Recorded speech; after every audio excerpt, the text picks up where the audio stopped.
I had 4 siblings who all play basketball, and my parents were athletes and stuff. I think competitiveness came from us, everyone trying to win. Like whoever came outside and played like always wanted to win, and they would always brag about it all day, and we would always talk to like smack to each other and say like you're not good, like you can't beat me, this and that. So I think you didn't want to hear that, so you always wanted to win.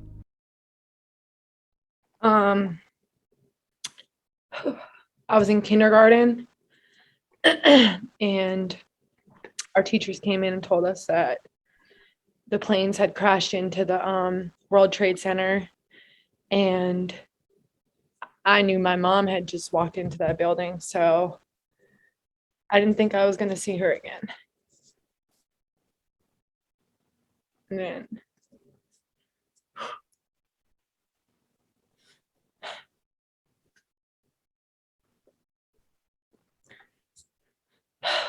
And then a few hours later, she walked in the door, and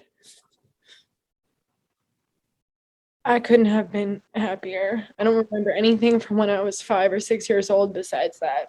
I remember our teachers were looking at us really sad because they didn't think she was coming home either. My dad didn't think she was coming home. My dad worked on Wall Street, so he came home right away.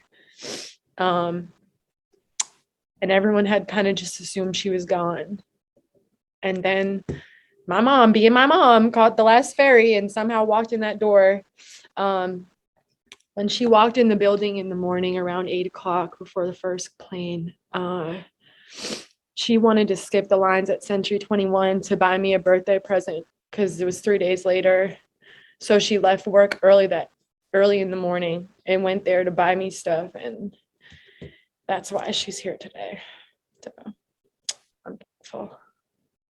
She was supposed to be in there. Yeah. Sure. But my mom's on her own plan, her own agenda. To my heart because I did everything here. I never really traveled to go work out places and go to all these different trainers and stuff. I really stayed in Belmar and did everything here with the people closest to me, like within my circle. So we all finished with 2 TOC titles, and our legacy at Manasquan was built by Michaela, who started it there. She was the one that took the chance and went to the small town school when she had originally chosen St. John Vianney, and we all followed in her footsteps after that.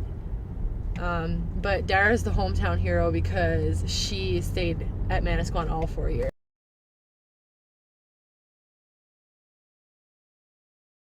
Me and Michaela always were competitive. Like I always wanted to beat her. And because I was always like, oh, Michaela's little sister, and I was always like, like. I think that was a key to my success freshman year, her keeping me steady and level-headed. My whole family thinks I'm a little bit crazy, which I think a little bit. So I don't know, I take everything, I'm really hard on myself, so I take everything really seriously. Like if I have one bad game, it's like the end of the world, and I don't want to talk to anybody.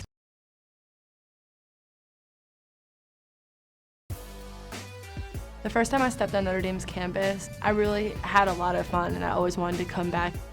Going back to recruiting, Notre Dame was on me pretty early. My sister went here, so they kind of knew about me. Just the family feeling here, I feel like I'm at home.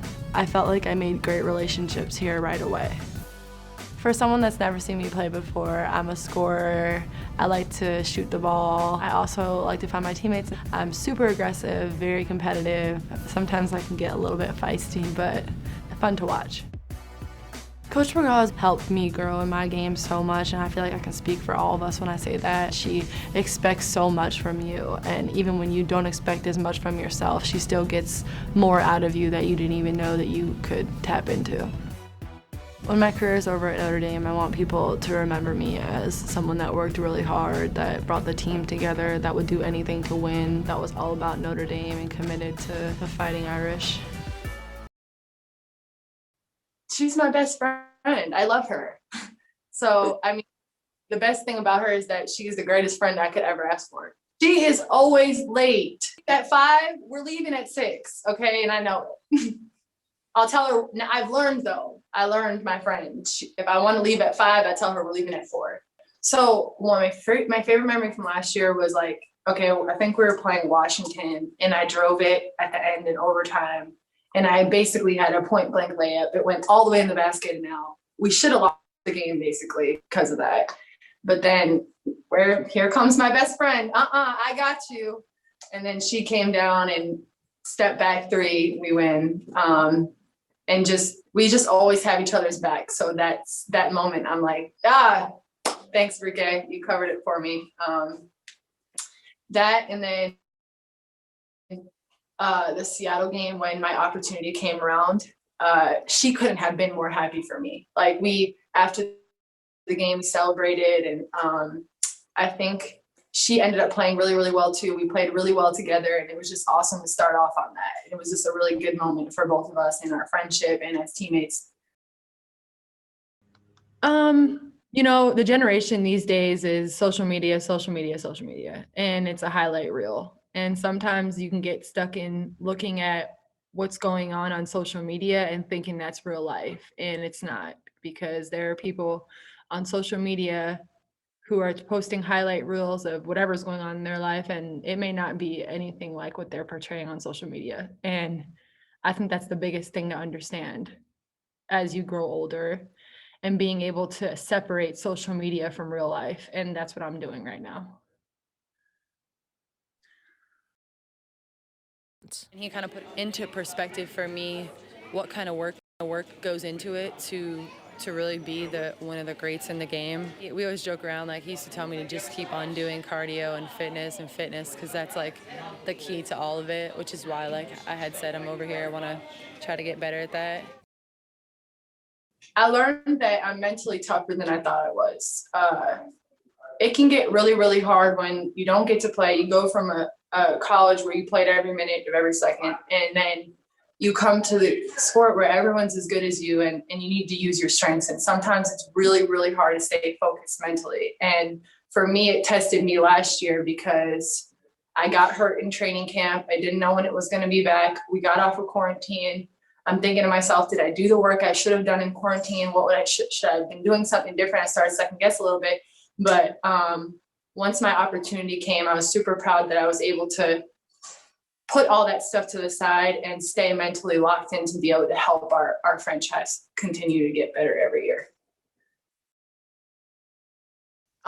Just going back to my rookie season at LA, I got to learn from so many veteran players, and I took that with me when I came to Dallas with a whole new look with younger players and tried to instill that veteran leadership that I had there. And just knowing that I belong here, believing in myself and knowing my abilities. So just when it was my turn, I knew that an opportunity would come around to me, and I had to be ready to take it. So that's the same thing, and I'll live by that this year too. I try to play the same way regardless, because all coaches want to win. They want players that compete. They play hard every possession. And me as a player, I'm going to do what the team needs to do to win. So if that means I need to grab 10 rebounds, or I need to give out assists, or I need to hit threes, or whatever I need to do, I'm going to do for the team. So I try to approach that with every coach that I have, no matter what. And just understanding the values that they're instilling in the culture at Dallas. So if that's what they're looking for, whatever our new coach Vicky is looking for, I'm going to do and try to echo it to all the other players too. So